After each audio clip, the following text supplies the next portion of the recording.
A time for action. Chapter 1: The Infiltration. Ethan Carter, a seasoned spy, entered the White House under the alias Mark Thompson, a junior staffer eager to serve. His mission was simple: uncover a conspiracy that threatened national security.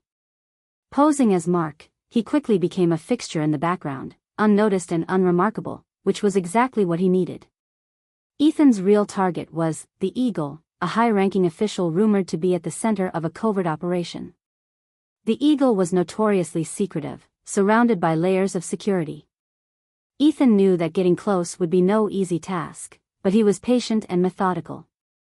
One evening, while sorting through documents in the Chief of Staff's office, Ethan found a memo about a meeting in the Oval Office with a select few attendees, including the Eagle.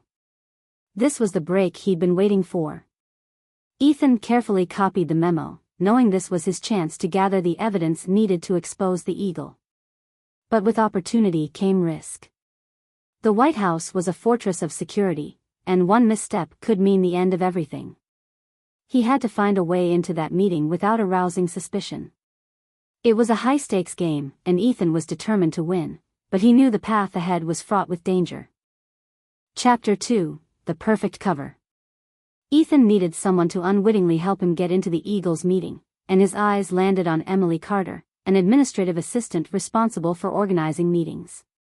Emily was efficient and often overlooked, making her the perfect person to manipulate. Ethan orchestrated a series of accidental encounters with Emily, subtly gaining her trust. As the day of the meeting approached, he planted the idea that she might be needed to prepare the room, knowing this would put her in the right place at the right time. On the day of the meeting, Ethan slipped a miniature camera into Emily's bag, counting on her to unknowingly carry it into the Oval Office.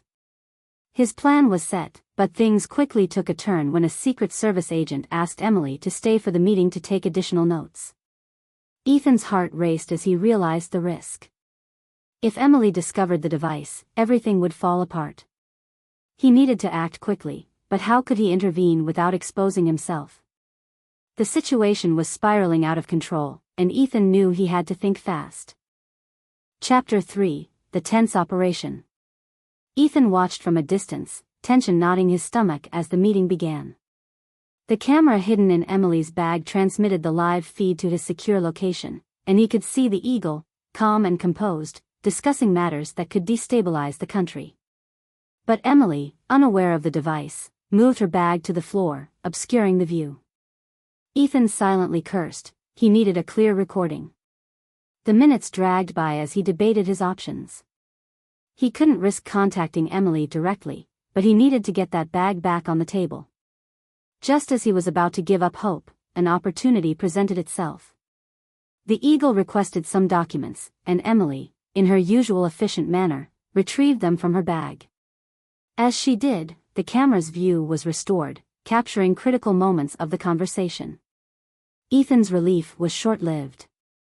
The meeting was ending, and he still had to retrieve the device without arousing suspicion.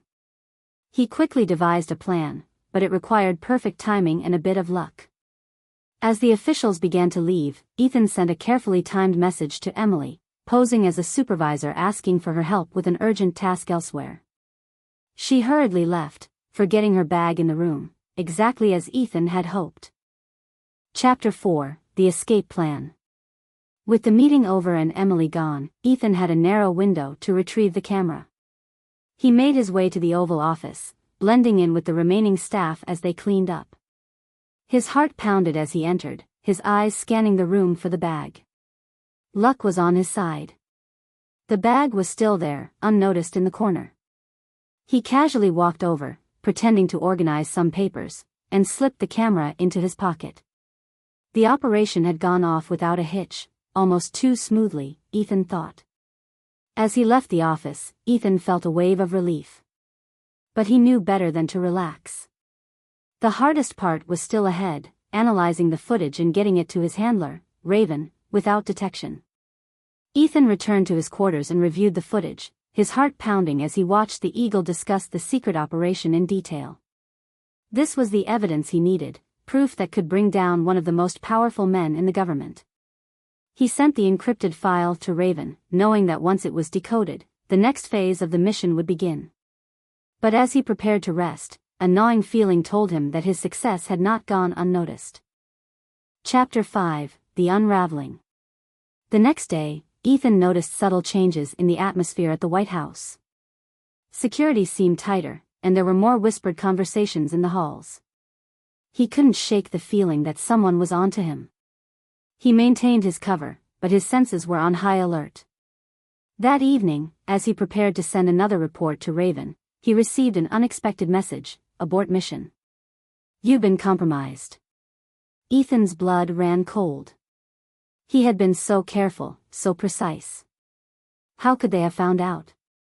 Panic threatened to take hold, but he forced himself to stay calm. He needed to get out of the White House, and fast. But leaving wasn't going to be easy. The White House was on lockdown, and his every move was being watched. He quickly formulated an escape plan, using the knowledge he had gathered during his time there.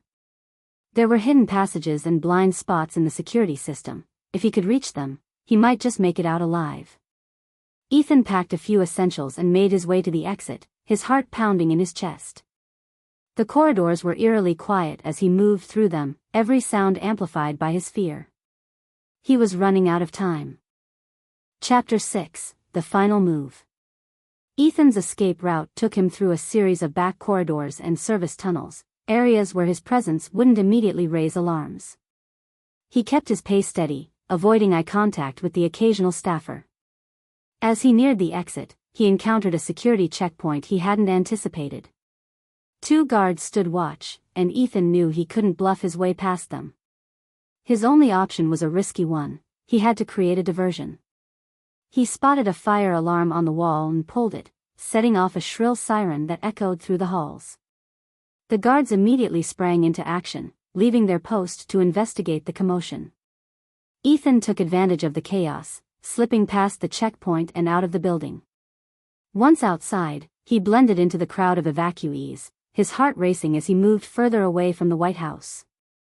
He didn't stop until he was several blocks away, where he finally allowed himself a moment to breathe. Ethan knew he had to disappear completely. His mission was over, but the knowledge he carried was dangerous. As he melted into the night, he wondered if he'd ever truly be safe again. But for now, he was free, and that was all that mattered.